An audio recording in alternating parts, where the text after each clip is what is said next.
Question number 1, Sindhu घाटी सभ्यता अनार्य सभ्यता थी क्योंकि ए, ये एक शहरी सभ्यता थी, बी, इसकी चित्रलिपि थी, सी, इसकी अर्थव्यवस्था का आधार कृषि था, डी, इनका विस्तार नर्मदा नदी घाटी तक था। सही जवाब होगा ऑप्शन ए, आर्य सभ्यता मूल रूप से पशुपालन एवं कृषि आधारित सभ्यता थी, अतः शहरी हड़प्पन संस्कृति आर्य लोगों की नहीं थी। क्वेश्चन नंबर 2, अधिकांशतः प्रयोग किया जाने वाला प्रतिजैविक पेनिसिलिन बनता है ए, शैवाल से, बी, जीवाणु से, सी, कवक से, डी, रासायनिक साधनों से। सही जवाब होगा ऑप्शन सी, अधिकांशतः प्रयोग किए जाने वाला प्रतिजैविक पेनिसिलिन कवक पेनिसिलियम नोटेटम तथा पेनिसिलियम क्राइसोजेनम से प्राप्त किया जाता है। क्वेश्चन नंबर 3, वे कौन से ग्रह हैं जिनके चारों ओर परिक्रमा करने वाले उपग्रह नहीं हैं? ए, मंगल और शुक्र, बी, बुध और शुक्र, सी, मंगल और बुध, डी, नेपच्यून और प्लूटो। सही जवाब होगा option B. Question number 4, mark girlhood and autobiography के लेखक कौन हैं? A, Arundhati Roy, B, Taslima Nasrin, C, Medha Patkar, D, Shobha De. सही जवाब है ऑप्शन बी। क्वेश्चन नंबर 5, कहाँ भागीरथी और अलकनंदा नदियां मिलकर गंगा बन जाती हैं? ए, कर्णप्रयाग में, बी, देवप्रयाग में, सी, रुद्रप्रयाग में, डी, गंगोत्री में। और इसका सही जवाब होगा ऑप्शन बी, भागीरथी एवं अलकनंदा नदी का सम्मिलित नाम गंगा है। ये दोनों नदियां उत्तरांचल के देवप्रयाग नामक स्थान पर मिलती हैं और यहीं से इनका सम्मिलित नाम गंगा हो जाता है। क्वेश्चन नंबर 6, आइसोक्रोन वो रेखाएं हैं जो ऐसे स्थलों को जोड़ती हैं जो समान हैं। ऑप्शन ए, एक बिंदु से यात्रा काल, बी, वर्षा, सी, माध्यम समुद्र स्तर से ऊंचाई, डी, कोहरा। और इसका सही जवाब होगा ऑप्शन ए। क्वेश्चन नंबर 7, राष्ट्रपति का अभिभाषण तैयार किया जाता है?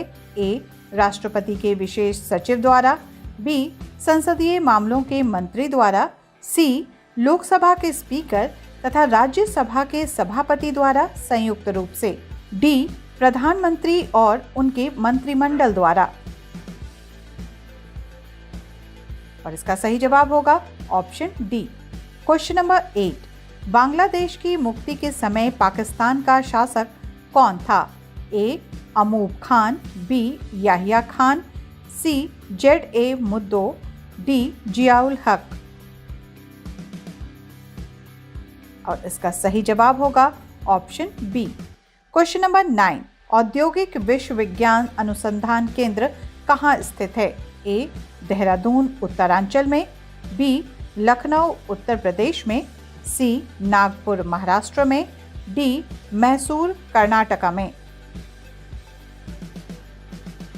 और इसका सही जवाब है option B. Question number 10, tornado निम्नलिखित से मेल खाता है? ए, चक्रवात, बी, प्रति चक्रवात, सी, मानसूनी विची, डी, बड़े मानसून का अचानक आ जाना। और इसका सही जवाब होगा ऑप्शन ए। टॉर्नेडो चक्रवात से उत्पन्न होने वाली स्थानीय आंधी को टॉर्नेडो कहते हैं, जो संयुक्त राज्य अमेरिका के मिसिसिपी के मैदान में बसंत या ग्रीष्म के प्रारंभ में प्रायः दोपहर के बाद उठती है। इसमें गरज के साथ वर्षा होती है। इसका क्षेत्र छोटा यानी कि 500 मीटर से भी कम तथा हवा का वेग इतना तीव्र होता है कि इसके मार्ग में पड़ने वाले वृक्ष और मकान भी पूर्ण रूप से नष्ट हो जाते हैं।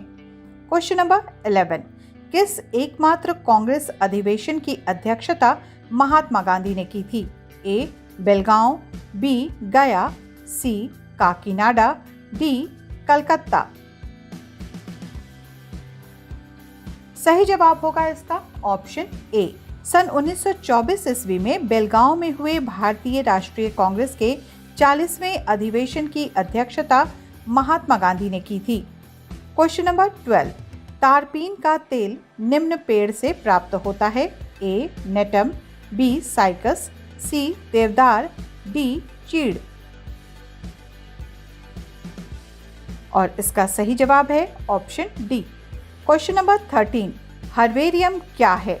ऑप्शन ए सूखे रूप में जड़ी बूटियों का संग्रह, बी एक उद्यान जहां विविध प्रकार की जड़ी बूटियां हों, सी एक केंद्र जहां चिकित्सा प्रयुक्त पादपों का संग्रह रहता है, डी एक केंद्र जहां पादपों के सूखे नमूनों का संरक्षण किया जाता है। सही जवाब होगा ऑप्शन सी। क्वेश्चन नंबर 14, नाभिकीय क्रियाओं में किसका उपयोग ईंधन के रूप में होता है? ए यूरेनियम, बी रेडियम, सी भारी जल, डी ड्यूटेरियम। सही जवाब होगा ऑप्शन ए। क्वेश्चन नंबर 15, रसायन के वर्ग में 27 विद्यार्थी हैं तथा भौतिकी की कक्षा में 22 विद्यार्थी हैं। 7 विद्यार्थी रसायन एवं भौतिकी दोनों का क्लास करते हैं, तो सिर्फ भौतिकी और रसायन का अनुपात होगा ए 7:6, बी 6:7, सी 4:3, डी 3:4। सही जवाब होगा ऑप्शन डी। रसायन पढ़ने वाले विद्यार्थियों की संख्या 27 है, भौतिकी पढ़ने वाले विद्यार्थियों की संख्या 22 है। दोनों विषय पढ़ने वाले विद्यार्थियों की संख्या 7 है। सिर्फ रसायन पढ़ने वाले विद्यार्थियों की संख्या है 27, जिसमें से हम 7 को घटा देंगे और बचता है 20, तथा सिर्फ भौतिकी पढ़ने वाले विद्यार्थियों की संख्या है 22, जिससे हम 7 घटा देंगे तो बचता है 15। अभिष्ट अनुपात है भौतिकी पढ़ने वालों की संख्या रसायन पढ़ने वालों की संख्या के बराबर, यानी कि 3:4 होगी। और इसी के साथ ये सेट हमारा यहीं समाप्त होता है। अब दीजिए अनुमति। नमस्कार।